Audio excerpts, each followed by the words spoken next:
Imagine being sentenced to die for a crime you didn't commit. No evidence, no weapon, just fear, prejudice, and a broken system. Walter McMillian had no criminal record, yet he was put on death row before his trial even began. And he wasn't alone. In Just Mercy, Bryan Stevenson exposes the truth. Sometimes the people who are supposed to protect justice bury it. Hello, everyone. Hi, all. Welcome to Book Podcast Zone. I'm Emma, and I am really, truly thrilled to be guiding you on this deep dive today. We're stepping into, well, the profoundly moving, sometimes infuriating, but I think ultimately hopeful world of Bryan Stevenson's incredible book, Just Mercy, a story of justice and redemption.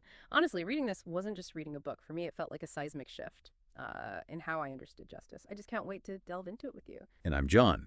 My role here, well, it's to try and provide some of that critical historical context, maybe help connect Stevenson's very personal narratives to the broader societal implications, and really try to extract those truly impactful insights that make his work so essential. Understanding frankly, the profound failures, but also the remarkable potential for redemption within our justice system is, well, it's crucial for all of us, isn't it? It's definitely a privilege to explore this narrative with you, our listener, and really dissect the nuances that elevate Just Mercy into such a vital piece of American literature and, honestly, a call to action. That's exactly right. So our mission today is really to unpack the foundational ideas, the complex historical backdrop, and the just profound wisdom embedded in Stevenson's work. We'll be focusing intensely on the systemic injustice he illuminates so vividly, the powerful concept of redemption that you feel on almost every page, and that relentless, often very lonely, fight for mercy against what quite often seems like insurmountable odds. Precisely. And our aim isn't just a simple summary. We want to distill the most important nuggets of knowledge from Just Mercy, maybe offer those aha moments that don't just inform you, but might fundamentally shift your perspective a bit. We'll connect Stevenson's deeply personal accounts to much larger societal issues, making sure you feel, hopefully, truly well-informed and engaged, but, without getting overwhelmed by the sheer weight of it all. Think of this as not just hearing a story, but really understanding its profound resonance and, well, what it means for the very fabric of our society. Okay, so to really grasp the gravity of Just Mercy, I think we have to start at the beginning. At its genesis, really, with Bryan Stevenson himself and the, well, courageous, almost audacious inception of the Equal Justice Initiative, EJI, down in Alabama, Stevenson didn't just arrive looking for any job. He came with this undeniable, almost spiritual passion. His driving force was pretty singular. Defend the poor, defend the wrongly condemned. Those individuals kind of trapped in a legal system that, well, often seem to completely forget their humanity. Just imagine the courage that took. A young lawyer stepping into one of the most racially charged legal landscapes in the entire country, setting out to build an organization basically from scratch, dedicated to challenging these deeply entrenched injustices. It's not just inspiring. It really shows how one person's, unwavering commitment can lay the groundwork for a movement that reshapes countless lives. What's particularly crucial here, I think, is the historical landscape he stepped into. The 1980s in the U.S., that marked a truly pivotal and frankly, quite a dark period for the criminal justice system. Yeah. We saw this dramatic, almost explosive surge in incarceration rates, a lot of it fueled by what was called the war on drugs. Right, the war on drugs. And this wasn't just talk. It translated into increasingly harsh sentencing laws, mandatory minimums, a real punitive shift in legal philosophy. And this period, well, it had an undeniably disproportionate and frankly devastating impact on Black communities. Prisons were filling up at an unprecedented rate. And within that national context, Alabama's death penalty practices were notorious for their inherent biases, often steeped in racial prejudice, inherited from generations past. And there was this appalling systemic lack of adequate legal support for indigent defendants. Meaning people who couldn't afford a lawyer. Exactly. Those who simply couldn't afford legal representation. Many found themselves facing life-or-death situations with court-appointed lawyers who were often, completely under-resourced, overworked, or maybe just lacked the specialized expertise needed for these incredibly complex capital cases. So Stevenson's decision to plant EJI right there in that specific environment, it wasn't just admirable. It was an act of profound strategic brilliance and, frankly, moral necessity. He was directly confronting the system where its injustices were most blatant. And it's precisely in that challenging environment that the story of Walter McMillian first comes into, well, piercingly sharp focus. McMillian's case isn't just a case for Stevenson. It really serves as the narrative hook, pulling you, the reader, right into the heart of just mercy. Stevenson's initial encounters with the raw, visceral injustice of McMillian's situation. Huh. I mean, a man condemned to die for a crime he absolutely didn't commit it truly cemented his life's mission. Yeah. He describes these moments with such vivid detail, conveying how seeing the humanity of those condemned, hearing their stories firsthand, it transformed his understanding of justice from just some abstract legal theory into an urgent, deeply personal lived mission. Right. It allowed him to set this powerful tone of, well, radical hope, even amidst what often felt like just utter despair and systemic oppression. He wasn't just fighting for legal precedent, he was fighting for the human spirit, you know? Indeed. And Stevenson's unique strength, as we see throughout the whole book, is really his ability to meticulously weave these individual, absolutely heart-wrenching stories into a broader, incredibly incisive analysis of systemic failures. His narrative consistently shows how these personal encounters didn't just fuel his commitment, they fundamentally shaped his entire approach to legal advocacy. Yeah. He understood, I think, that to change the system, you first had to humanize its victims. You had to make their plight undeniable. It really makes you pause and consider, doesn't it? What would it actually feel like to dedicate your entire professional life, your whole being, really, to a cause like this? Knowing the immense, often overwhelming odds stacked against you every single day. To willingly step into the suffering, the despair, the deep-seated prejudices of a system that's just fundamentally broken, it's a level of unwavering commitment that honestly few of us can truly fathom, and that's what makes his story just so compelling. Okay, so here's where the narrative of Just Mercy really, really grabs you. Stevenson recounts his first meeting with Walter McMillian, a man already sentenced to die. Already on death row, yeah. Imagine that scene. A young lawyer, full of ideals, meeting someone who embodies the very injustice he's setting out to fight. The shocking reality of McMillian's situation, as Stevenson just meticulously details it, is, well, it's heartbreaking and, frankly, enraging. McMillian, a black man from Monroeville, Alabama, the town famously immortalized in To Kill a Mockingbird. The irony is thick. It really is. Yeah. He was convicted of the 1986 murder of a young white woman, Rhonda Morrison. And what's truly astonishing here, and really a critical insight into the systemic issues Stevenson uncovers, is just the sheer audacity of this conviction. McMillian wasn't just accused, he was completely railroaded. Yeah. He was a fairly prominent figure in his tight-knit black community, known, controversially at the time, for having an affair with a white woman. A relationship that, in the racially charged Deep South of the 1980s was highly provocative. It likely fueled a lot of local resentment. And his alibi, it was ironclad. Multiple witnesses, all credible, could place him at a community free fry, miles away from the crime scene, at the exact time the murder occurred. Miles away. Clear alibi. Absolutely undeniable exculpatory evidence. Yet, it was simply disregarded, ignored. The alarmingly flimsy evidence used for his conviction, it consisted almost entirely of coerced testimony from a white man named Ralph Myers. Myers himself was facing legal troubles and was ruthlessly pressured, maybe even tortured according to some accounts, by law enforcement into implicating McMillian. So they basically forced this guy to lie. That's what the record strongly suggests. This case isn't some weird anomaly. It's a stark, painful reflection of the Deep South's enduring legacy of racial injustice. It demonstrates how deeply ingrained prejudice could just override facts, override evidence. It tragically echoes the themes, even the setting, of Harper Lee's To Kill a Mockingbird, reminding us that those fictional injustices of the past were tragically real and pervasive in Stevenson's contemporary Alabama. Racial prejudice wasn't just some background factor in McMillian's conviction. It was a central driving force, actively twisting the pursuit of justice into an instrument of, racial control. And it's not just about McMillian as an individual, is it? Stevenson's narrative shows so powerfully how these unjust convictions just ripple outwards. They devastate not just the accused, but they tear entire families and communities apart. Yeah. His incredible storytelling brings McMillian's humanity so powerfully to life. You really feel his despair, his frustration, his utter desperation facing this immovable system. You come to understand the profound impact on his family, his neighbors, who knew unequivocally that he was innocent, but felt just agonizingly powerless against the overwhelming machinery of the state. And this raises a really important question. How many others suffered similar fates?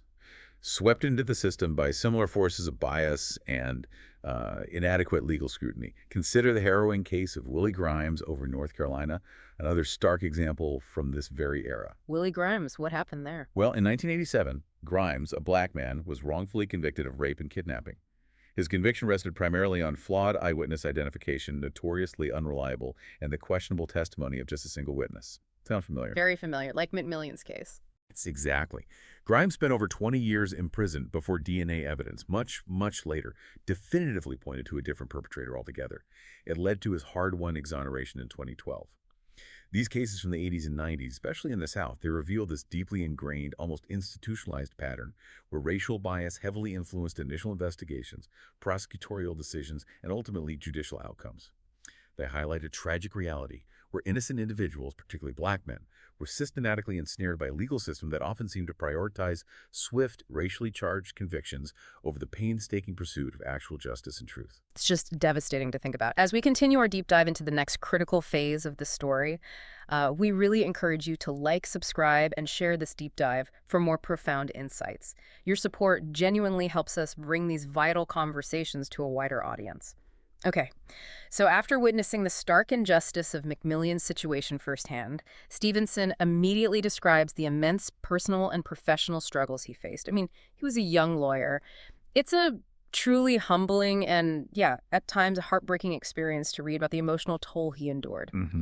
He recounts the burden of representing his very first death row client, the weight of a human life resting entirely on his shoulders, pretty much straight out of law school. Imagine that pressure. Right. Taking on such immense responsibility right out of the gate, facing a system that seems not just resistant, but actively designed to crush any hope. Stevenson really pulls back the curtain on the profound personal cost of witnessing these systemic failures day in and day out, of constantly battling what feels like just an insurmountable tide of indifference and prejudice. And what's truly illuminating here is the broader context of that 1980s death penalty surge, which Stevenson was directly confronting. This period saw a dramatic increase in executions across the United States, often with really minimal judicial oversight to ensure genuinely fair trials. Minimal oversight. Yeah, and a critical factor contributing to this was the pervasive underfunding of public defender systems, where they even existed. This left indigent defendants, again, those who couldn't afford private counsel, severely disadvantaged. They were often represented by lawyers who were overworked, underpaid, and sometimes just inexperienced, creating this profound vulnerability to miscarriages of justice. So the system was failing them from the start. Absolutely. And EJI's core mission, which Stevenson bravely pioneered and meticulously built, was precisely to provide this essential, high-quality legal aid. A truly formidable counterweight in a landscape dominated by injustice. It wasn't just about individual cases, it was a monumental undertaking aimed at systemically challenging the very practices that led to these injustices in the first place. Stevenson's narration in Just Mercy is just incredibly powerful, especially when he describes these early days. He captures the raw emotion of what it means to truly stand up for the voiceless, for society has basically cast aside. You feel his determination, his frustration, the moments of despair. But critically, his unwavering conviction never seems to falter. He speaks with such honesty about the immense personal growth, the sheer psychological fortitude that's required to confront a system that is not only broken, but often actively resistant to any form of meaningful change. It really stands as a profound testament to his character and his relentless resolve. And this raises an important question for all of us, doesn't it? What does it truly take for an individual, especially a young one, to stand firm against such overwhelming systemic challenges? Stevenson's journey exemplifies an extraordinary level of moral courage, intellectual fortitude, and just a deep-seated empathy. He didn't just advocate within the existing legal framework. He embodied this principle of relentless pursuit of justice, constantly pushing against the boundaries of what was deemed possible, even when the odds seemed completely insurmountable. His resilience really offers a template for how individual commitment can spark wider movements for change. It really makes you profoundly consider what it means to commit your life to a cause larger than yourself, especially when you're staring down such powerful, entrenched opposition and knowing that the stakes are quite literally life and death. It's almost unimaginable. Okay, let's circle back to Walter McMillian's trial itself, because it truly serves as this chilling textbook example of how a legal system can go catastrophically wrong, how quickly the pursuit of justice can just devolve into a predetermined outcome. Stevenson meticulously details the significant and frankly outrageous irregularities that plagued every single stage of McMillian's conviction. We're talking about blatant, coerced testimony witnesses who are not only pressured and threatened, but actively offered incentives, like reduced sentences in their own cases, if they would just lie and implicate McMillian. Quid pro quo, basically. Exactly. And perhaps even more shocking, the deliberate suppression of exculpatory evidence, evidence that would have unequivocally proven McMillian's innocence. It's infuriating to read because the systemic nature of the corruption is just so clear. It wasn't just one mistake. No, absolutely not. And this section of the book really unequivocally highlights the pervasive and broader issue of prosecutorial misconduct, which unfortunately was quite prevalent and often went completely unchecked in the late 1980s, particularly within judicial systems like Alabama's. Right. At that time, Alabama's legal system faced significant, well-documented criticism for its deep-seated racial bias and systemic corruption. Cases like McMillian's exposed a deeply flawed system where prosecutors, often driven by this powerful desire for convictions fueled by intense public and political pressure, shockingly prioritized securing a win over meticulously pursuing the truth and upholding actual justice. Winning over truth. Sadly. So. This wasn't merely an isolated incident of some rogue prosecutor. It was indicative of a systemic problem where accountability was often totally lacking, and the fundamental due process rights of the accused were frequently and flagrantly trampled upon. For instance, a common form of misconduct known as a Brady violation. A Brady violation. Yes, it involves the prosecution withholding exculpatory evidence favorable to the defendant from the defense team. That's precisely what happened in McMillian's case. This practice directly undermines the very integrity of a fair trial because the defense is deprived of information critical to establishing innocence. It's just a stark and painful reminder of how unchecked power, wielded in the name of the state, can corrupt the fundamental pursuit of justice and just devastate innocent lives. It really hammers home how legal loopholes, or in this case, just a blatant, almost casual disregard for fundamental due process, can perpetuate injustice on such a grand, devastating scale. Stevenson masterfully builds such incredible suspense in recounting these systemic flaws. As you read, you're just on the edge of your seat, desperately hoping that someone, somewhere will intervene, will restore some semblance of fairness. The narrative makes you feel the urgency and the terrifying vulnerability of those caught in such a broken system. Indeed. And what's truly insightful here is how Stevenson, through his rigorous legal work, doesn't just describe these procedural failures. He meticulously peels back the layers. He demonstrates how these aren't merely technical errors or isolated missteps. Right. Instead, they represent fundamental betrayals of justice, deeply ingrained systemic issues that directly contribute to the wrongful incarceration and condemnation of innocent people. His meticulous analysis forces us, the audience, to critically examine the very integrity of our legal processes and really question whether justice is truly blind, or if it's far too often swayed by prejudice and institutional inertia. We're really just scratching the surface of the deeply embedded issues Bryan Stevenson so powerfully reveals. For more profound insights into justice reform and the ongoing fight for human dignity, please remember to like, subscribe, and share this compelling deep dive. Your engagement truly helps us shed light on these critical topics. Now, while Walter McMillian's story is undeniably central to Just Mercy, Stevenson powerfully broadens our perspective by introducing us to his other clients. And this reveals the pervasive, often chilling lack of compassion within the justice system that extends far beyond just that one wrongful conviction. Yeah, it's not just about McMillian. Exactly. Take, for example, the incredibly poignant cases he presents of veterans suffering from PTSD who received just shockingly harsh sentences. These individuals, many of whom served our country, then grappled with profound, deep-seated trauma from their service. Trauma that was often completely misunderstood or dismissed. Right. They were tragically met with stigma, misunderstanding, and punitive measures, rather than the mental health support or empathy they so desperately needed within the courtroom.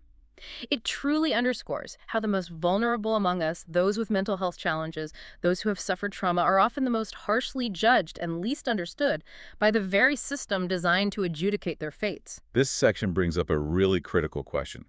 How were mental health issues, particularly conditions like PTSD, treated in 1980s and 1990s courtrooms? And the answer, regrettably, is not well at all. Not well. There was a profound societal and legal lack of understanding regarding mental illness. These conditions were frequently misconstrued as indicators of inherent dangerousness or some kind of moral failing, rather than as complex mitigating factors that needed to be considered. So they weren't seen as mitigating factors at all? Often not adequately, no. This frequently led to incredibly unfair sentencing. as judges and juries often lacked the diagnostic tools, the necessary training, or maybe just the empathy to properly consider a defendant's mental state and its profound impact on their actions. And for veterans, these challenges were compounded by woefully inadequate support systems for their reintegration into civilian society. Many were left to self-medicate or spiral, often pushing them into conflict with the law without the necessary resources or recognition of their underlying trauma. And then, with an even heavier impact, Stevenson shifts his focus to one of the most heartbreaking aspects of his work, advocating for children, some barely teenagers who were sentenced to life without parole. GLLB, juvenile life without parole. The sheer cruelty and fundamental injustice of juvenile justice policies during that specific era are truly chilling. He shares these vivid cases of young offenders, some as young as 13 or 14. Just kids. Just kids. Denied fair representation, often tried as adults, and condemned to spend their entire lives in prison without any hope of release, without any consideration for their youth or their capacity for change. It's horrifying. And what's truly fascinating and deeply disturbing is how the 1990s tough-on-crime era disproportionately impacted Black youth, especially with these extreme sentences. It was driven by this punitive, fear-mongering philosophy that often invoked the super-predator myth. That terrible myth. A baseless theory that claimed a new generation of violent, remorseless young offenders was emerging. This period saw an explosion of mandatory minimum sentences and increasingly harsher penalties for juvenile offenses. This meant that children, some still in elementary school in terms of their emotional and cognitive development, were frequently tried as adults. This led to devastating sentences like life without parole for crimes that, in earlier decades, might have resulted in rehabilitation or more developmentally appropriate interventions. So the whole approach changed. Dramatically. Stevenson's tireless work and his later landmark Supreme Court case, Miller v. Alabama in 2012, were a direct, groundbreaking challenge to these very practices. That case argued that mandatory life without parole for juveniles was fundamentally unconstitutional. It represented a profound and necessary step towards acknowledging the unique developmental stages and capacity for change inherent in children. It makes you profoundly consider our collective responsibility as a society, doesn't it, to protect our most vulnerable members. This includes not only those grappling with complex mental health challenges, but especially children who, regardless of their actions, are still developing, still learning, and inherently deserve a chance at rehabilitation and a future. What kind of society do we become if we simply discard our young? It's a terrifying thought. Okay, as our deep dive continues into the complexities of just mercy, Stevenson pulls us even deeper into Walter McMillian's arduous appeal process, and it becomes terrifyingly clear just how relentless and uphill this battle truly was. It was a slog, a real fight. Absolutely. He meticulously recounts the significant and often openly hostile resistance his legal team faced from local authorities in Alabama. It wasn't just a legal fight. It was this exhausting, emotionally draining cycle of battles, trying to overturn a wrongful conviction that the entrenched system seemed absolutely determined to uphold, regardless of the truth, regardless of the evidence. The sheer perseverance required, the strength needed to face that kind of obstinacy is nothing short of astounding. And the specific point raises an important question. Why such intense, seemingly irrational resistance to acknowledging a clear error? Well, Alabama's profound reluctance to acknowledge judicial errors, particularly in racially charged cases from that era, it was deeply ingrained within its institutional culture. It was cultural. You could say that. There was a strong, almost pathological resistance to admitting fault, often compounded by intense political pressures, the desire to maintain a tough-on-crime image, and these lingering racial biases that just permeated the justice system. This wasn't merely an isolated incident of local stubbornness. It was a pervasive systemic issue. It reflected a broader societal unwillingness to confront uncomfortable truths about how justice was actually being delivered, especially when it involved Black defendants and white victims.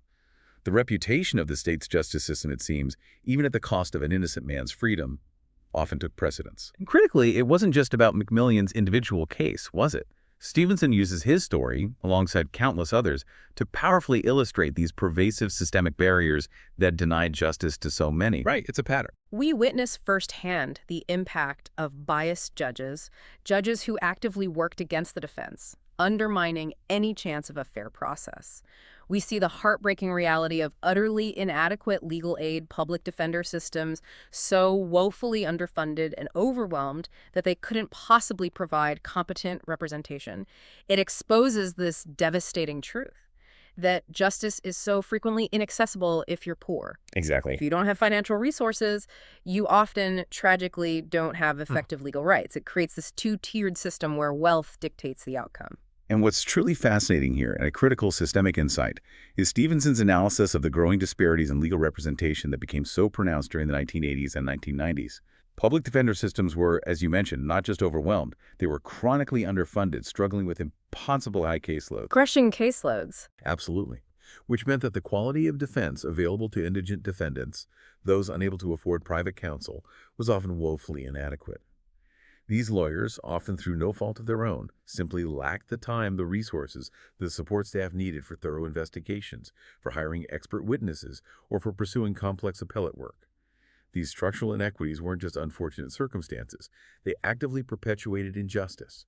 They created a stark reality where wealth often dictated the outcome of a case, rather than the facts, the truth, or the innocence of the accused.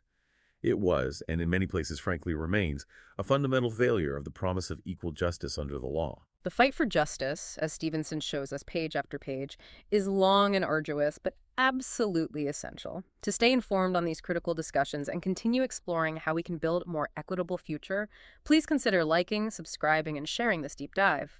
Let's move forward together in understanding and advocating for change. Now let's pivot to another absolutely crucial aspect of Bryan Stevenson's groundbreaking work. His powerful advocacy for women and children caught within the justice system. He emphasizes their unique vulnerability to abuse and neglect, not only, prior to their incarceration, but often exacerbated during their encounters with the law. Their vulnerability is key. His message, consistently articulated throughout the book, is crystal clear and profoundly compelling. As a society, we need to prioritize compassion over punishment. We need to recognize the incredibly complex histories and traumatic circumstances that often lead individuals, especially women and children, into conflict with the law. He insists on seeing their full humanity rather than just reducing them to their charges or their worst act. And what's particularly insightful here is understanding the historical context of how women and children specifically faced these disproportionate challenges within the 1990s justice system. They often received harsher, less appropriate treatment due to underlying gender biases, or simply a profound lack of specialized advocacy and understanding of their unique needs. Gender biases played a role, too. Definitely. For example, many women, as Stevenson highlights, had endured extensive histories of domestic violence, sexual abuse, or deep-seated trauma that were completely disregarded by the courts during sentencing. This frequently led to disproportionately severe outcomes, essentially punishing victims of abuse rather than addressing the root causes. Similarly, children, particularly those from marginalized communities, were often perceived as miniature adults and subjected to punitive measures without any consideration for their developmental stage or the profound impact of childhood trauma. Stevenson's work meticulously highlighted these critical, often overlooked voices, forcing the legal system to confront its own biases and blind spots. And this brings us to a truly pivotal moment in Walter McMillian's case, a flicker of real hope after what felt like just an eternity of struggle. Stevenson's tenacious legal team didn't just keep fighting. They meticulously began uncovering new, undeniable evidence that directly undermined the prosecution's flimsy case. The dam started to break. Exactly. But this wasn't just about legal maneuvering behind closed doors. It was equally about Stevenson's strategic genius in gaining crucial public support. He brilliantly illustrates the immense transformative power of community advocacy, how individuals, often just ordinary people, rallying together, speaking out, refusing to let an injustice stand, can genuinely shift the scales of justice and create this groundswell of demand for truth. It's incredibly inspiring to see how grassroots organizing and public pressure can amplify the impact of legal efforts. And this raises an important question regarding that era. How did such grassroots movements gain traction in the 1990s, especially concerning wrongful convictions? Well, the rise of organizations like EJI was absolutely pivotal. They weren't just providing legal defense in individual cases, they were simultaneously building public awareness, leveraging media attention, things shows, like 60 Minutes doing pieces on these cases and mobilizing communities. So public awareness was key. Absolutely. Challenging wrongful convictions that had long been ignored or actively suppressed by the legal establishment. This era saw a growing, albeit slow and hard-won, recognition that systemic reform required not just legal prowess, but collective action and persistent advocacy, often led by the very people and communities most impacted by these injustices. This collective energy was vital in forcing reluctant state systems to re-examine deeply flawed cases, paving the way for eventual exonerations like McMillian's. It makes you reflect deeply on the incredible, often underestimated power of collective action, doesn't it? And how humanizing the incarcerated, truly seeing them as individuals with complex stories, inherent dignity, and potential, can profoundly shift public perception and lead to meaningful, tangible change. It's about so much more than just legal battles. It's about changing hearts and minds, dismantling prejudice, and demanding a more just and empathetic society. Okay, here's a concept that Bryan Stevenson truly champions and explains with such clarity and profound impact: the critical power of mitigation. Mitigation, yes. So Crucial in capital cases especially. He argues compellingly that if we take the time, the dedicated, empathetic time, to truly understand a defendant's complete background, their intricate life story, their experiences, especially traumatic ones, it should and must serve to reduce harsh sentences, particularly in capital cases where someone's life is on the line. It's about looking beyond the crime itself to the complex human being and understanding the myriad forces that shape them rather than simply labeling them and discarding them. And what's truly crucial to understand here is why mitigation was so rarely considered, let alone rigorously presented, in 1980s and 1990s sentencing, especially for marginalized groups. The prevailing tough-on-crime narrative, deeply entrenched in public consciousness and political discourse. That narrative again. Exactly. It often meant that any information about a defendant's difficult past, whether it was childhood abuse, severe mental illness, intellectual disability, even military combat trauma, was just dismissed as a mere sob story or an attempt to excuse inexcusable behavior. Just excuses. That's how it was often framed. This punitive mindset led to wildly disproportionate punishments, as judges and juries were often given an incredibly narrow scope, focused solely on the offense itself rather than the full human context that might explain the path to that offense. Stevenson's advocacy for mitigation represented a profound, almost revolutionary challenge to this purely retributive mindset. How does mitigation work, legally speaking? Well, mitigation is a rigorous legal strategy. Defense attorneys present comprehensive evidence of a defendant's life history, psychological evaluations, school records, family testimony, medical history, evidence of abuse or neglect.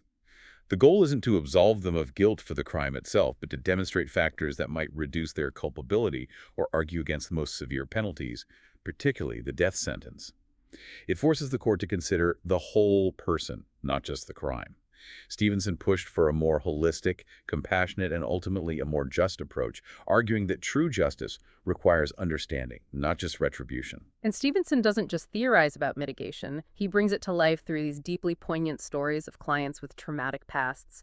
These aren't abstract concepts. They're vivid narratives of individuals who endured horrific abuse, grinding poverty, severe mental illness that went undiagnosed and untreated, profound neglect, systemic oppression. The list goes on. It does. These powerful human stories unequivocally demonstrate the absolute non-negotiable importance of empathy in the practice of law. It's about recognizing the inherent humanity in everyone, even those accused of terrible crimes, and understanding that their life circumstances, their unaddressed trauma, often play a significant formative role in their life's path and their interactions with the world. And his insightful analysis here is truly compelling because it moves beyond mere sentiment. Stevenson shows us that mitigation is not about excusing a crime or absolving responsibility, not at all. Right. Instead, it's about courageously confronting and understanding the complex, often devastating factors that contribute to it. And by bringing that understanding into the courtroom, the legal system has a moral obligation, he argues, to use that information to advocate for a just, nuanced, and merciful outcome, rather than simply a blindly punitive one. It truly is a core tenet of seeking mercy in a system too often devoid of it. Understanding the nuanced, complex realities of justice really requires deep dives like this one. To continue our journey of discovery and support our ongoing work in bringing you these critical conversations, please hit that like button, subscribe for more impactful content, and share this deep dive with your networks. Your engagement helps us immensely. The narrative of Just Mercy builds to this incredibly powerful, emotionally charged climax with Walter McMillian's case. Stevenson's team fights with every single ounce of their being for his exoneration. After years and years of fighting. Years, you feel the palpable tension, the gnawing anxiety, the fragile hope woven through every page as they get closer. When that moment finally arrives, when McMillian is finally freed, it's an undeniable, monumental victory, a moment to celebrate, absolutely. The huge relief. Huge. Yet Stevenson is careful, even in that triumph, to acknowledge that these small, hard-won victories, while utterly life-changing for the individual, are gained amidst ongoing, pervasive systemic challenges. He makes it crystal clear. The fight for justice, for true systemic change, is never truly over. It simply shifts forms. One exoneration doesn't fix the whole system. No, it doesn't. And what's particularly significant here is the historical context of exonerations back in the 1990s. While they were still relatively rare at the beginning of the decade, their frequency was slowly but steadily increasing, often driven by the emergence of new forensic techniques like DNA evidence. DNA was becoming more prominent then. Exactly. And the tireless work of these nascent advocacy groups like EJI. However, this progress was constantly met with persistent, often aggressive systemic resistance. Even with overwhelming evidence of innocence, gaining release for a wrongfully convicted individual was an incredibly arduous, protracted process. The justice system, particularly in the South, frequently preferred to maintain existing convictions, even demonstrably flawed ones, rather than admit error or overturn a verdict. It made every single exoneration a hard-won battle against a deeply entrenched status quo. From the profound triumph of exoneration, Stevenson then skillfully shifts the narrative to a more reflective, deeply poignant, and often overlooked aspect of his work. The profound, devastating impact of incarceration on entire families, particularly mothers. The focus on mothers is powerful. It really is. He uses incredibly moving client stories to vividly highlight the immense emotional tolls of having a loved one imprisoned, especially when they are wrongly accused or unfairly sentenced. You feel the heartbreaking weight of years of separation, the constant worry, the profound sense of loss, and the way entire families and communities are disrupted, scarred, and often broken by a system that seems to completely disregard these human costs. And this section raises an important question. What was the broader societal impact of mass incarceration in the 1990s, especially on families? Well, this era saw an explosion of prison populations across the U.S., and Black communities were disproportionately and brutally affected. Disproportionately, yeah. They endured not only the staggering number of long sentences and death row cases, but also the devastating ripple effects that tore apart the social fabric of neighborhoods. This created generations of individuals impacted by a system that overwhelmingly favored punishment over rehabilitation, leaving deep and lasting emotional, financial, and psychological scars on families, particularly mothers, grandmothers, and children who were left to navigate immense hardship without their loved ones. The consequences just spread outwards. Absolutely.